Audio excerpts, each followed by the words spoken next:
I first learned how to live without electricity and water and heat when I hitchhiked and rode freight trains throughout the United States for about a full year when I was in my early 20s. And we're going to talk about a little bit of that today because right now we don't have power, which means we don't have running water, we don't have heat except for our stove, and we don't have electricity. Welcome to Misfit Grit.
So like I said, I learned a lot of these skills when I lived basically on the street.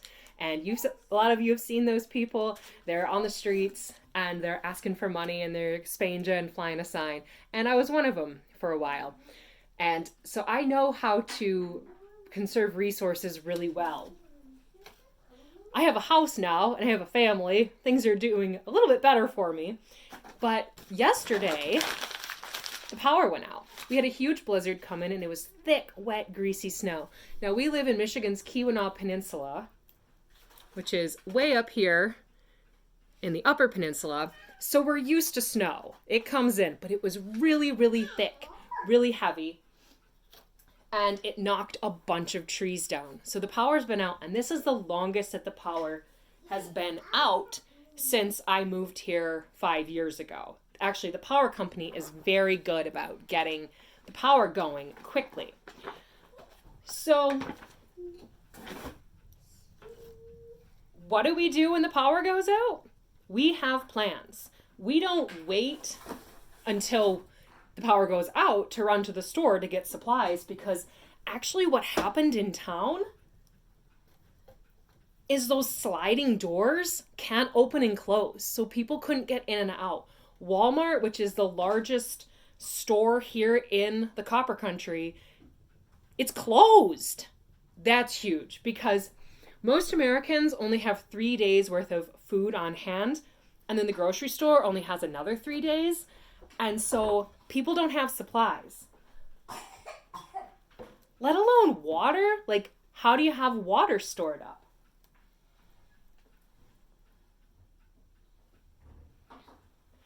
So what I did years ago is I started buying 1 gallon of water every time I went to the grocery store. And I didn't have a lot of extra money, but I knew that I needed to build up this store. And I don't have a basement either, and I don't have a lot of space. My house is about 900 square feet, and there's 7 of us living in it. So I started buying 1 gallon of water, and I started storing it underneath the house. We have it's a crawl space, and it's actually been greatly improved in the last year when a lot of insulation, it was weatherized. And it's actually much more pleasant down there now, but it doesn't freeze. So I did this for a couple of years, and I have a lot of water on hand. I keep some of it up here for when the power goes out and we need drinking water, and when my husband isn't in here to crawl underneath for me and grab it. So I have enough to get me going throughout the day, and then when he gets in, he can go and pick up more for us from underneath the house. I also made sure one of the first things we did when we moved in is we revitalized an old well that was on our property. And we don't drink from it, but we can water our animals with it. We have chickens for meat and egg production. We have turkeys, we have a sheep and a cow right now, and in the warm months we have pigs. So we need water. And we can pull water from this well to use for either washing or watering our animals. Or if we needed to in a pinch, I could boil it and I could use it for drinking water. And what do you do when you live in the snowiest part of the continental US and you get socked with a blizzard? Well, you can bet your buttons that my boys are going in and out, fetching big pots full of water. And I have a gas stove, so I am able to use the range on it right now. Because this stove, as lovely as it is not a cook stove. And it is difficult to get large pots on. But I can get wash water going. Washing water for the dishes, because yes, I can wash dishes just fine without running water, as well as washing for ourselves. You do not want to be without water when you need it. You do not want to be forced to go and source water when you need it. When I lived out of a backpack and I was walking through the desert at times, I was obsessed with finding water. It was one of the first things I was always looking for, because I also suffer with kidney and urinary tract issues, and I have to drink a lot of water in order to stay healthy. And so I learned that very quick, and I still use that same method today. How do I know that I have water for my family so that nobody's going to be up a creek without a paddle, right? We are not going to go run to town when the power goes out, because I've also seen people do that. I also was with someone who did that once after a tornado, and it was an absolute shit show to be a participant in, watching all these people frantically drive through Raleigh, North Carolina when the power's out after a tornado, because they didn't have supplies on hand, because they didn't know what to do. That was a big lesson to me of, wow, these people really don't have it together, do they? And I have taken that lesson to heart. So even if you don't have a lot of space, think creatively. Like, do you really need all of the consumptive stuff that keeps you feeling like up and keeping up with the Joneses? Or should maybe that space be utilized for supplies needed in hard times? I have entire closets full of canned food, and that's home canned food, and I am what you would call a liberal prepper. And I use the word liberal so you know that I'm not of the libertarian sort, because don't always get on real well with those folks. I like to be community minded, and I like to make sure that the people I care about have what they need. And I, at any given time, have up to a year's worth of many types of food on hand for 7 people. And that means that a lot of my closets are not filled with fancy shoes and purses and maybe crafting stuff that I'm never going to get to. Not that crafting's bad, but it's just not my thing. I'm going to use it for stockpiling and making sure that when the power goes out and I can't use my oven, because I cannot cook on this very well for 7 people, but I can heat up homemade canned soup. And that's exactly what I was able to do. I have dozens and dozens and dozens of quarts put up of all kinds of canned soup, everything from garlic chicken soup to spicy tomato to a stuffed bell pepper to ham and pea, a pumpkin curry. I mean, you name it, I put up a ton of soup. I also make sure that I always have bread frozen. Now, I make a refrigerator bread super easy. I'll put a video up at some point. The easiest bread you'll ever make. I really don't know why anyone else makes any kind of bread ever. But I make refrigerator bread every couple days. And I always make sure there's at least 1 loaf put in the freezer. So that way either I have a hectic day, I forget to get the bread rising, something happens, I can pull from the freezer, or the power goes out and I have bread for my family that night. That means that when the power comes back on, I will make 2 loaves and replenish what I have used. Is that a baby? Baby. Good baby. You got a baby with a little black eye. Little black eye. Oh dear. Yeah. Yeah. Hair. Yeah. We had a boom, didn't we? Yeah. Yeah. You go play Play-Doh? go play Play-Doh? Yeah. Down. Yeah, go play Play-Doh. Go play Play-Doh. So maybe you're not a home canner, but that's okay. I also keep lots and lots of store-bought canned foods. I buy in bulk, cases of bulk, because my family is large enough. And again, instead of storing boxes of stuff I'm never really gonna need, or I've overbought things, consumptive things, I store food in those spaces.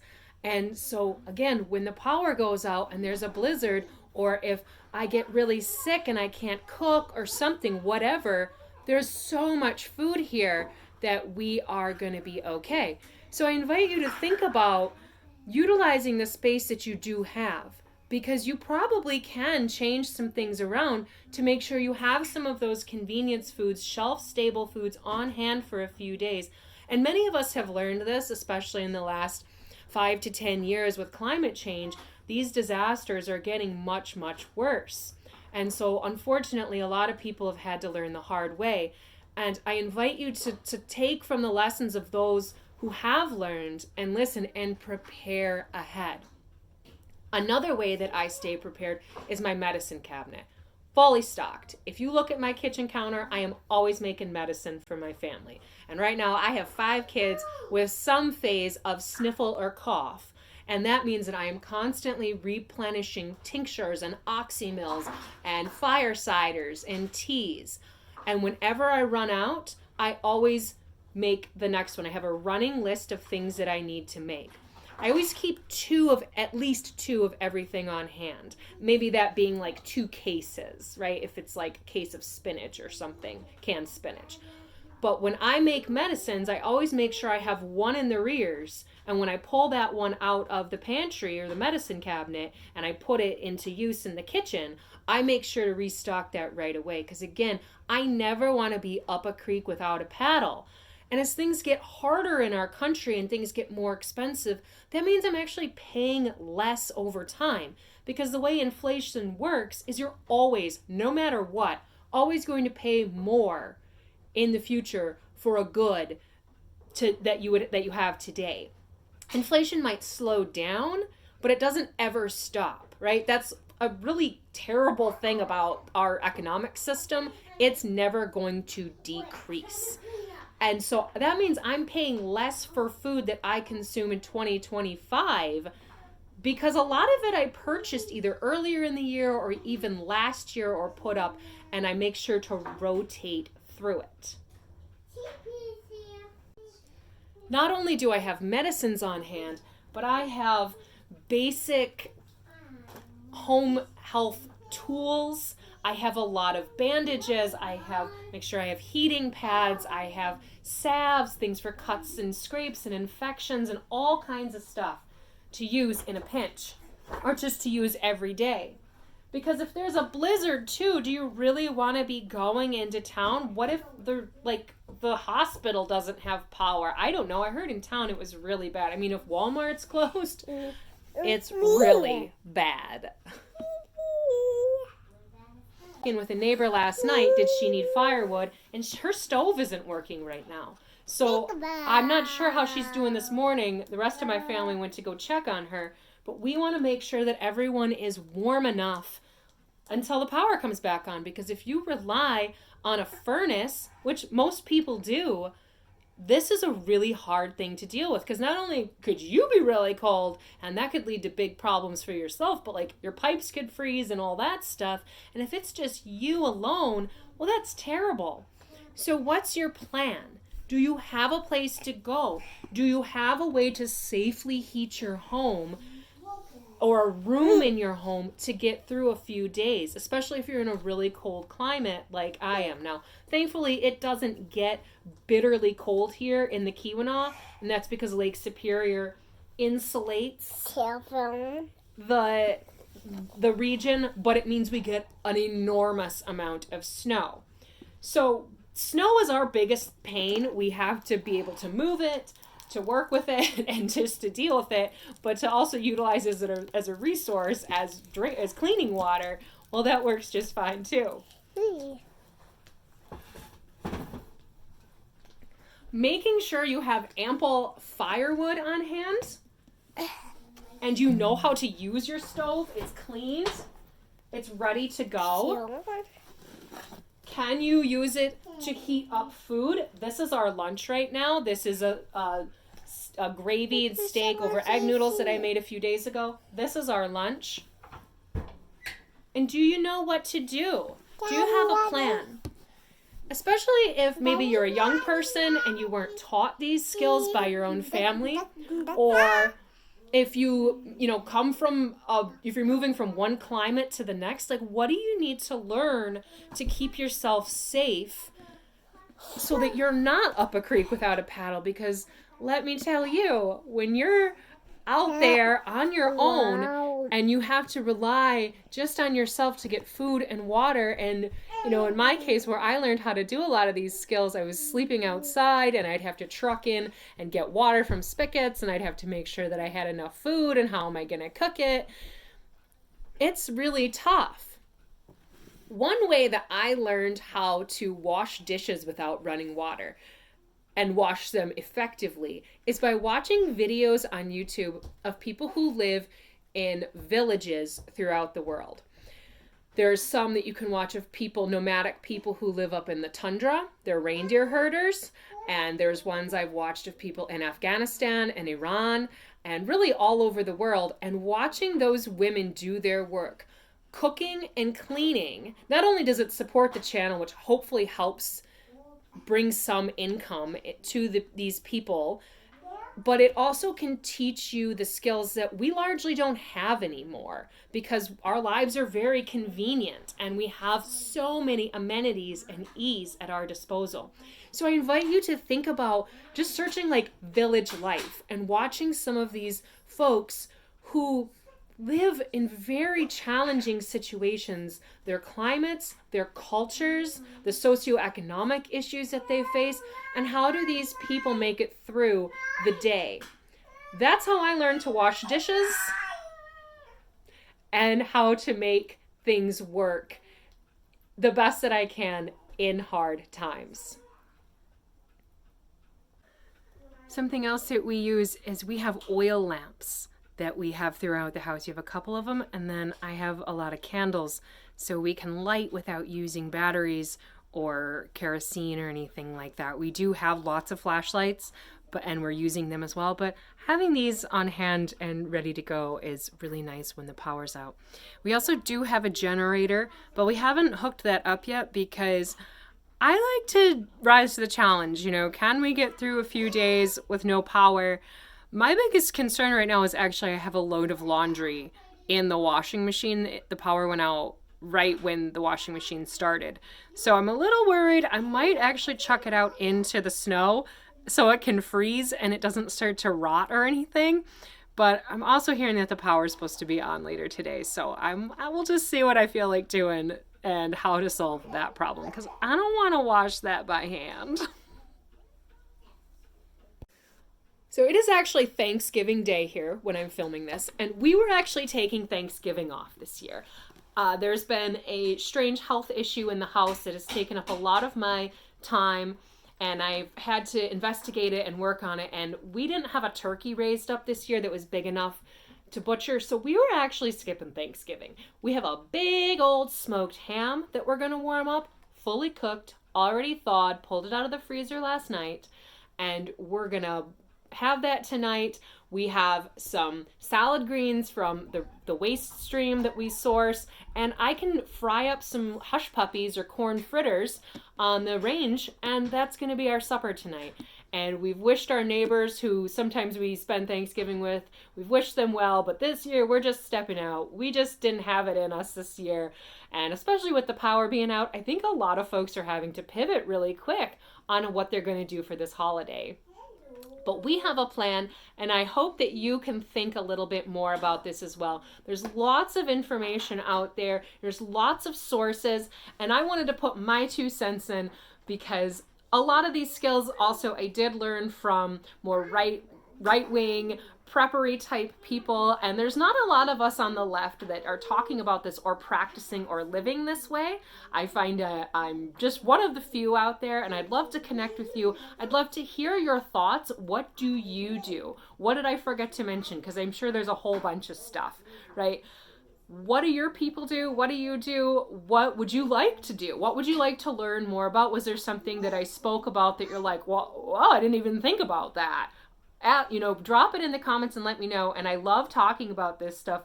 I'm a radical homemaker, so the domestic sphere and how to make it work really, really well, that is what I like to do. So take care, stay warm, and we'll talk next time.